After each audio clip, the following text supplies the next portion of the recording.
Hello Booktube, my name is Elizabeth. Welcome back to my channel, Bookends and Books, and welcome to my little room where I normally read, and welcome to this place that is terrible for making videos because there's no light, but I don't care, I just want to make videos.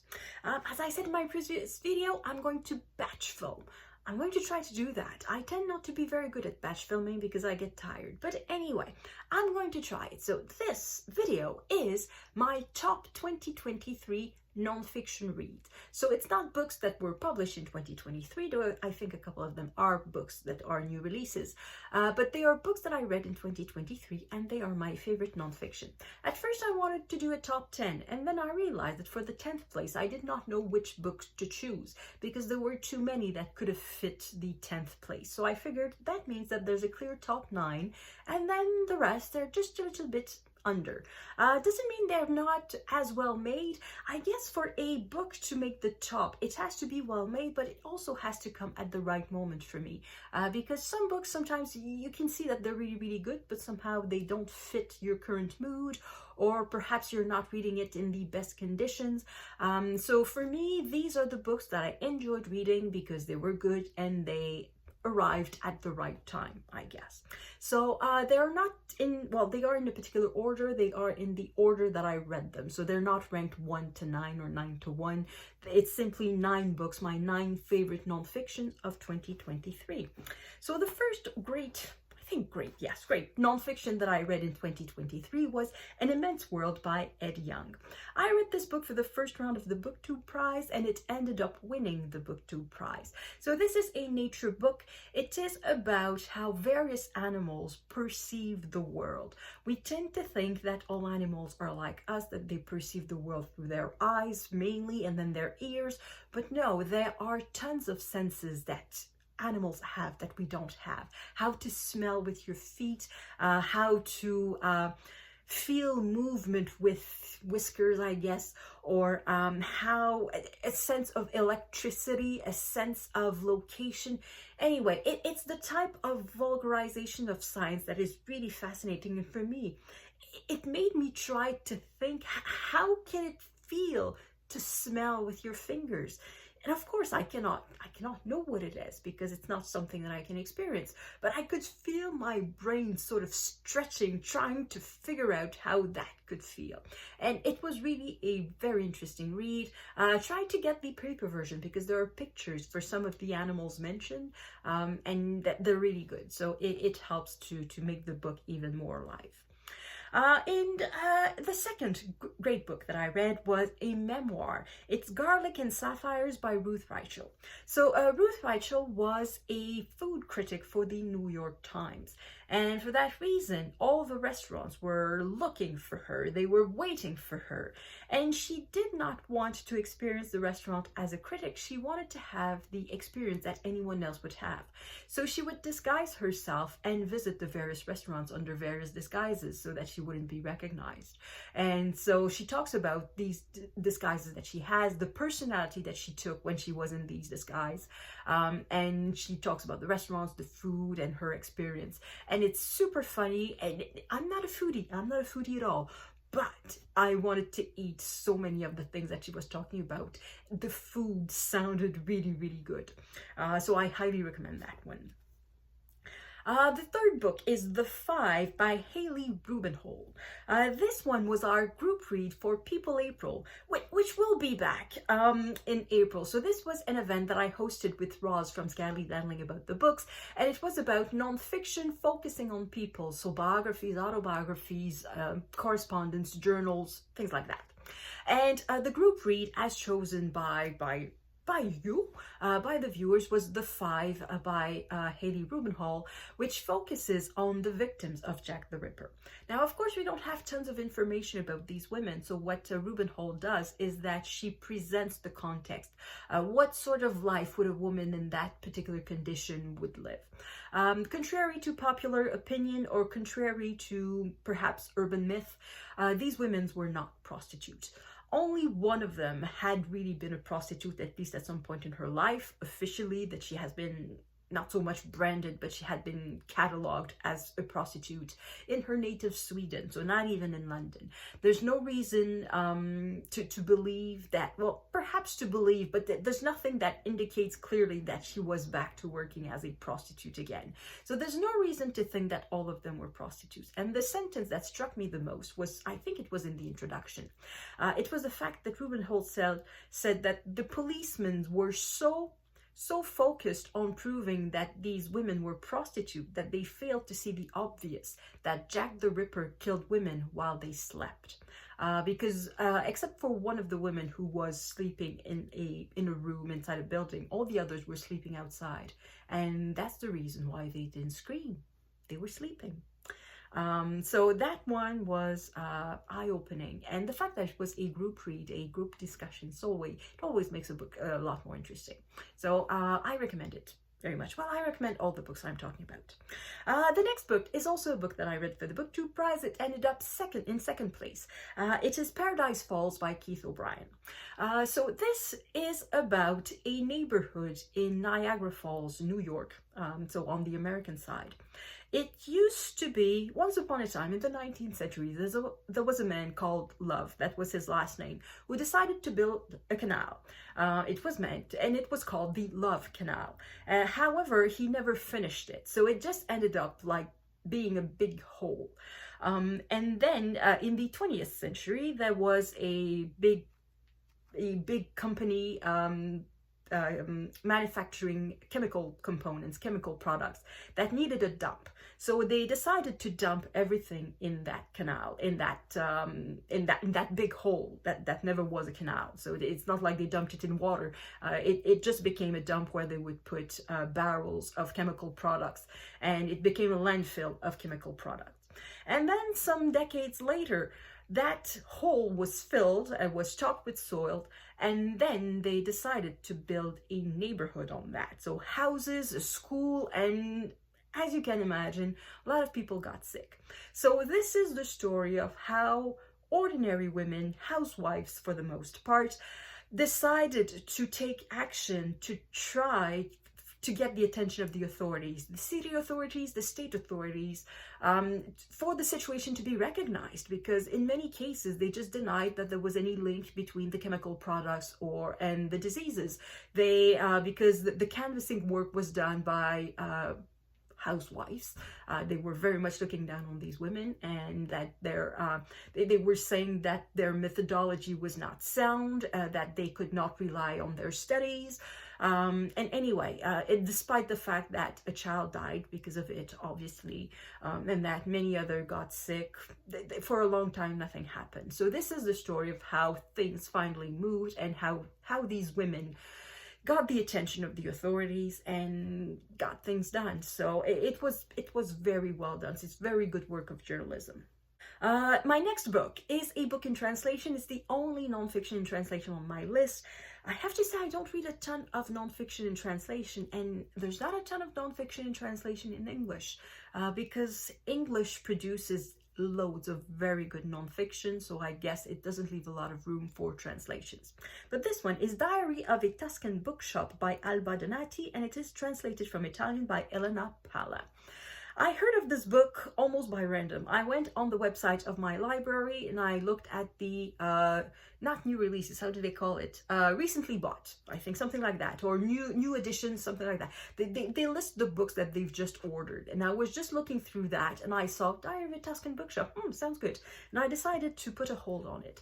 And it arrived just in time for the World Cup, the Women's World Cup, and there is an event hosted by Mark from Book Time with Elvis, where if you want to participate, you are associated with a country that is participating in the World Cup, and depending on the result of the soccer game or football, if you're from outside of North America, it decides what book you read. So the country I was associated with was Italy. So it just so happened that I received the book from the library when I had to read a book from Italy. So it was just total serendipity. And I read the book, and for me, it was just wonderful. It is it is a woman who is a writer, a poet, and she decided to open a bookstore in a teeny tiny village in Tuscany, like a village of like 300 people. It's really a small place.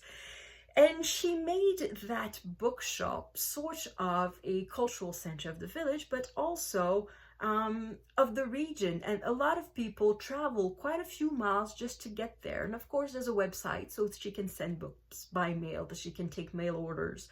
And she talks about the life of the bookstore, but also her own life, taking care of her elderly mother, the neighbors, family issues, just life in a small village, and mainly through the focus of the bookshop. It was just wonderful. I loved that book.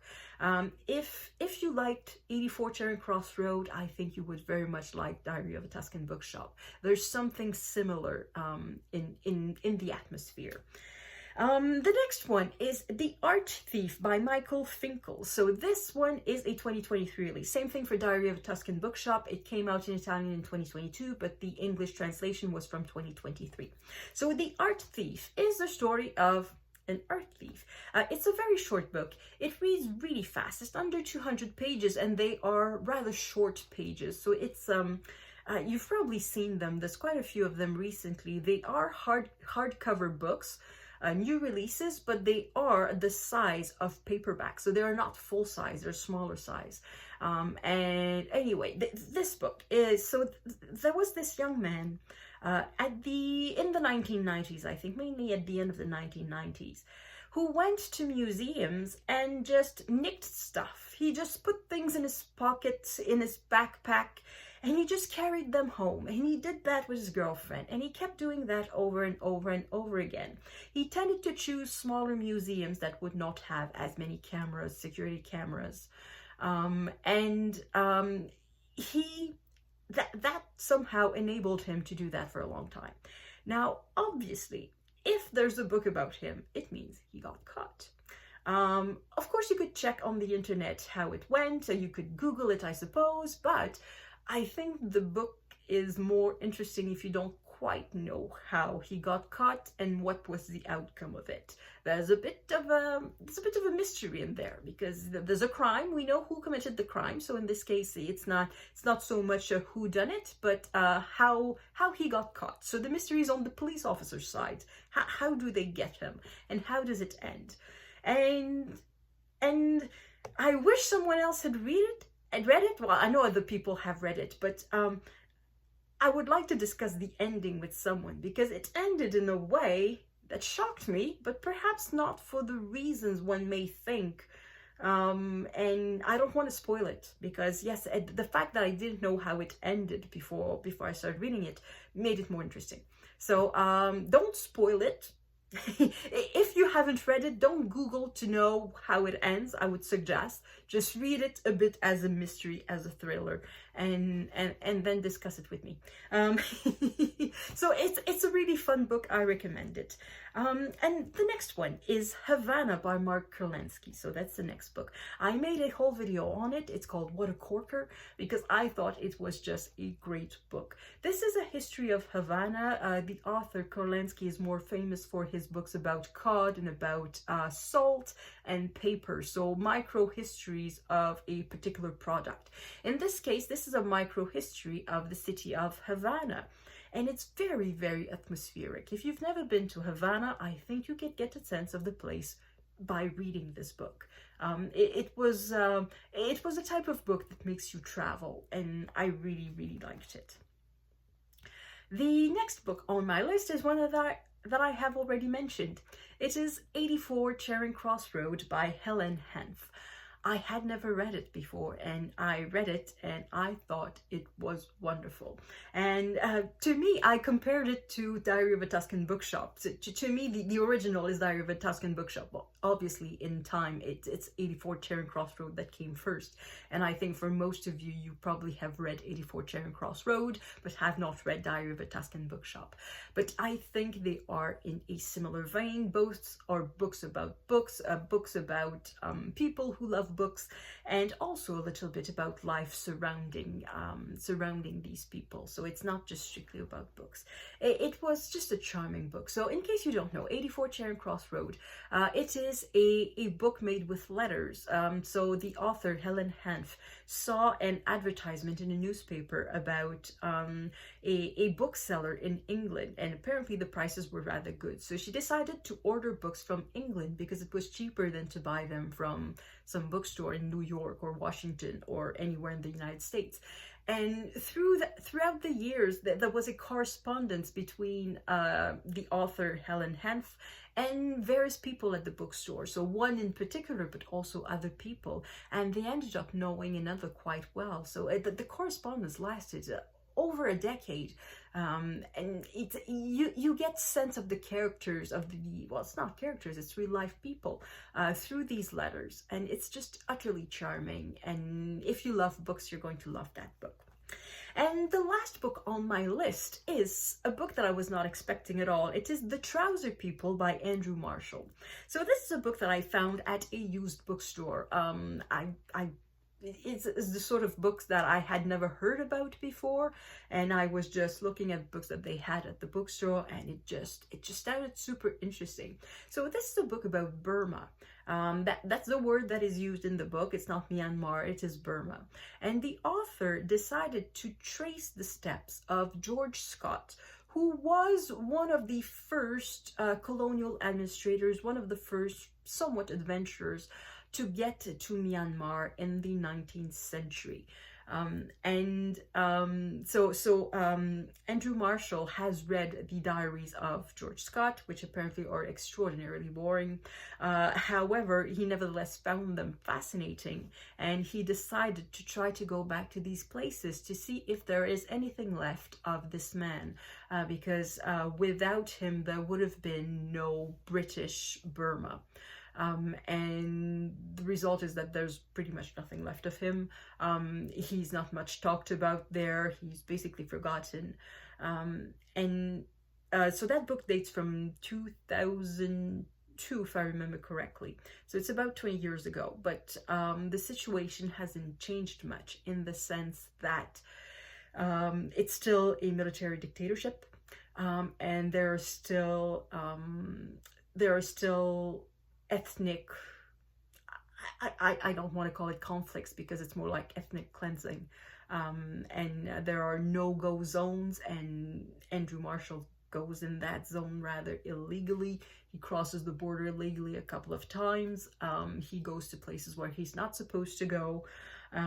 So he does mention a little bit the situation, but then again, that's not the point of the book. The book is not to talk about the discrimination against the Rohingyas. It is not to talk about the conflicts between the Shans and the authorities. It is not to talk about any of that. So it is mentioned, it is acknowledged. However, it's not the focus of the book. But I thought it was fascinating because I had never read anything about Burma before, about Myanmar, and I love to visit countries through books. And that was just a great visit, and it was something I was not expecting. I was not expecting at the beginning of the year to read a book about Burma, and I just found that book by happenstance, by browsing in a used bookstore, and it was just great. So I really, really like that book. So this is my top 9 of nonfiction for 2023. So let me know in the comments if you've read any of these books and what you think of them, or what was your favorite nonfiction of 2023. I'd be curious to know that, because I think nonfiction is great. I think nonfiction is great. While I read it, sometimes it takes me a bit more effort than to read fiction, but I find that nonfiction sticks with me a lot longer than fiction. So I think the additional effort is totally worth it, at least for me. So that's it, and I will see you in the next video that I'm going to film in a few seconds with the same shirt in the same bad lighting, but you don't care. I don't. Anyway, see you in the next video. À la prochaine.